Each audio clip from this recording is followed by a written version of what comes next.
Hello everyone, 5 মিনিটে তৈরি হয়ে যাওয়া সুজির হালুয়ার রেসিপি তোমাদের সঙ্গে শেয়ার করব। তো সবার প্রথমে আমি এখানে ঘি দিয়ে দিলাম। ঘিটা দেওয়ার পরে হাফ কাপ দিয়ে দেবো সুজি। সুজিটাকে খুব ভালোভাবে নাড়াচাড়া করে নিতে হবে। লাল হয়ে গেলে কিন্তু সুজির কালারটা বা হালুয়ার কালারটা কিন্তু ভালো আসবে না। দেখো, এরকম আমরা 30 সেকেন্ড ধরে ভালোভাবে নেড়ে নেবো, বা 1 মিনিট ধরে তোমরা খুব ভালোভাবে নেড়ে চেড়ে নিতে পারো। এরপরে তার মধ্যে দিয়ে দেব বেশ খানিকটা দুধটাই কিন্তু আসল।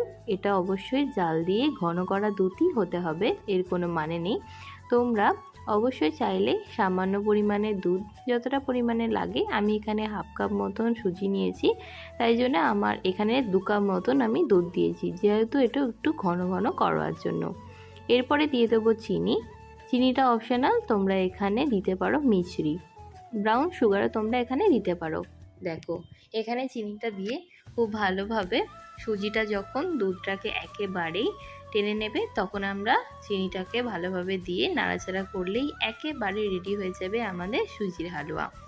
এই হালুয়াটা যেরকম 5 মিনিটের মধ্যে হয়ে যায়, আর যেহেতু এটা মিষ্টি মিষ্টি জিনিস সুজি হালুয়া, তো অবশ্যই তোমরা লুচি, পরোটা কিংবা রুটির সঙ্গে অফিস টিফিনে কিন্তু একদম পারফেক্ট, খুব তাড়াতাড়ি হয়ে যায়। আর অবশ্যই কিন্তু এটা একবার ট্রাই করতে পারো, খেতে অসাধারণ হয়।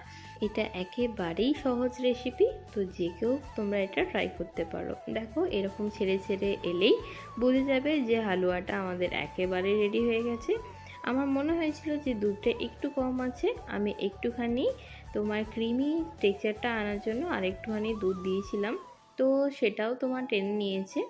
তো এই সমস্ত রেসিপি খুব সহজেই তোমরা বাড়িতে তৈরি করে নিতে পারবে, খুব চটজলদি হয়ে যায়। আজকের এই হালুয়ার রেসিপিটা বা সিম্পল হালুয়ার রেসিপিটা কেমন লাগলো অবশ্যই কমেন্ট করে জানাবে। ভালো লাগলে লাইক শেয়ার সাবস্ক্রাইব। বাই।